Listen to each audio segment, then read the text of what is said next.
Ahoy there, speculative pirates, Pastafarians, and ye seekers of sacred carbohydrates. Welcome aboard. I be Captain Dread Pyrate Higgs, humble host for the Church of the Flying Scaly Monster of British Columbia, and licensed purveyor of spiritual marinara. If you be new here, this be a Pastafarian sermon served up weekly, devoted to the praise and glory of our lowly Lord, wherein we explore life, spirituality, philosophy, and other matters of importance, such as whether or not pineapple belongs on pizza. And for the record, no toppings are forbidden by the monster.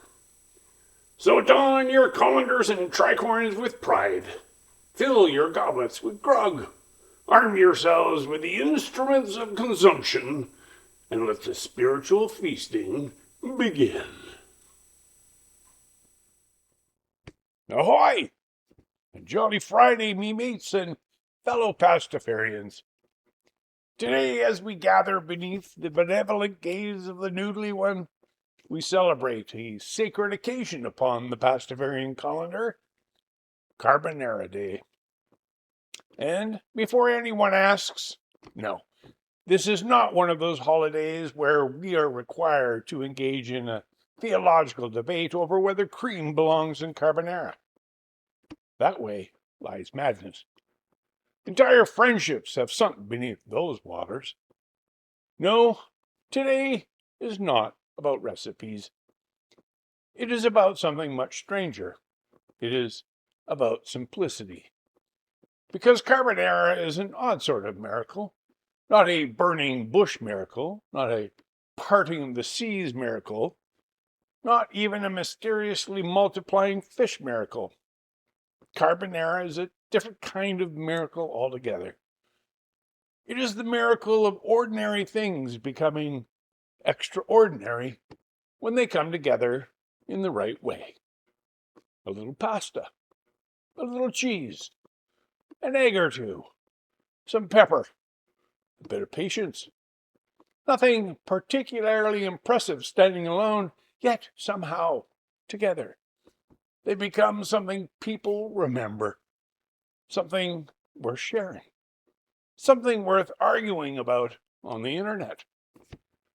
And if you'll permit a pirate philosopher a moment of reflection, I suspect the same is true of most meaningful things in life.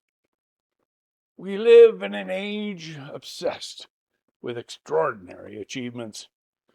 Everywhere we turn, we're encouraged to become exceptional, build a brand, change the world, optimize ourselves, find our purpose, become legendary.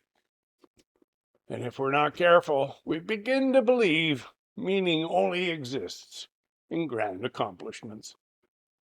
Our lives only matter if you're dramatic enough, visible enough, important enough. But carbonara offers a quieter suggestion. It reminds us some of the best things in life are made from ingredients that don't seem particularly impressive at first glance.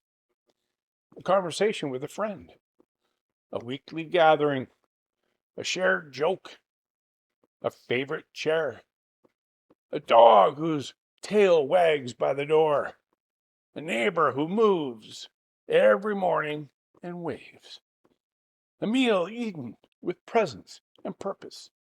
These details rarely appear in history books. Nobody builds dioramas to Tuesday afternoons.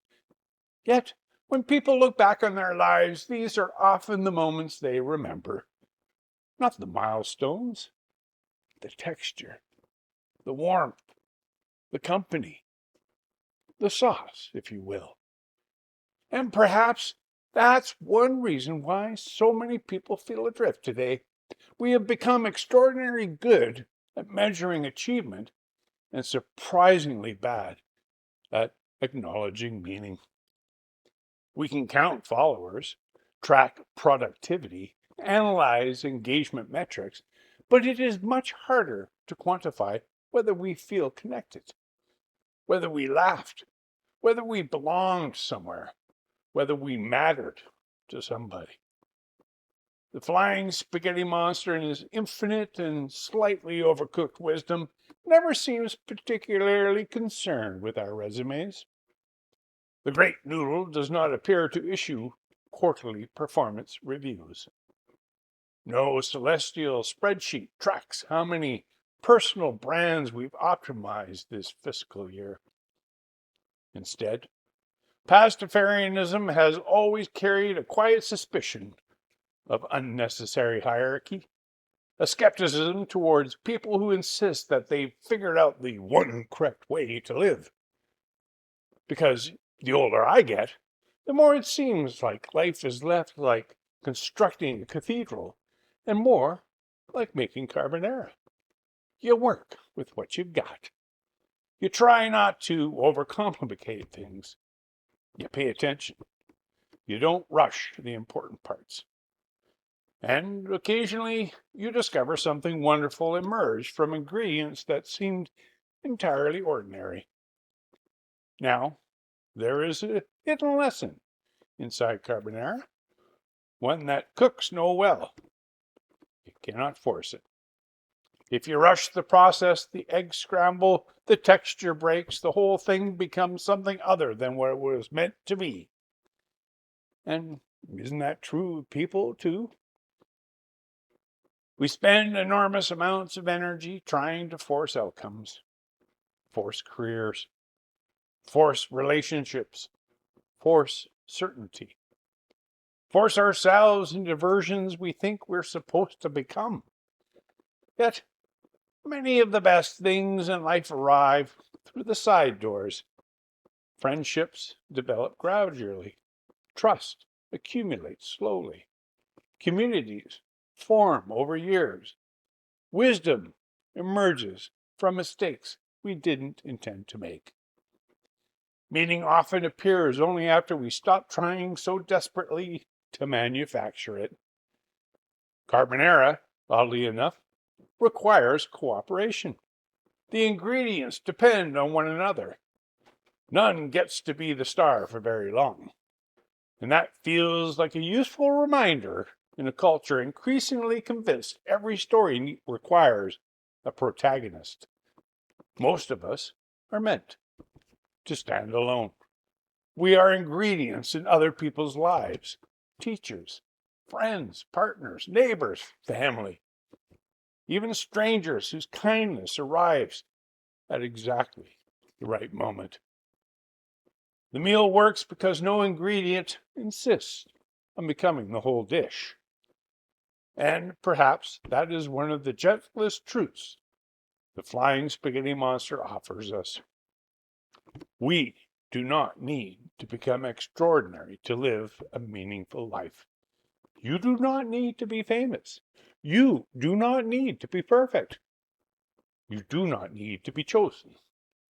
You simply need to bring what you have to the table. Your humor, your kindness, your curiosity, your weirdness, your scars, your stories, your humanity. The ingredients are probably enough. They usually are. So on this Carbonara Day, I invite you to perform a small act of rebellion against the cult of endless self-optimization. Eat slowly. Call a friend. Share a meal. Notice something ordinary. Appreciate the people who have become part of the sauce of your life. And remember, some of the most beautiful things in existence are not built from greatness. They're built from simple ingredients brought together with care. May your noodles be al dente.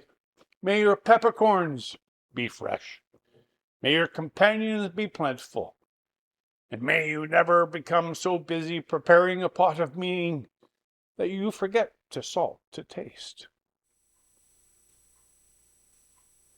If you've enjoyed today's sermon, or it has at least given you a hankering for pasta, consider liking the video, subscribing to the channel, and sharing it with a friend who could use a little more carbohydrate-based philosophical perspective and saucy theological inspiration. New sermons arrive every Friday, quab willing, because our monster appreciates a degree of regularity and plenty of leftovers. Until next time, may you be touched by his noodly appendages, sated by his zesty sauce, and cradled in his comfy colander. Fair winds, following seas, and as ever, ramen. Aye, aye, and goodbye.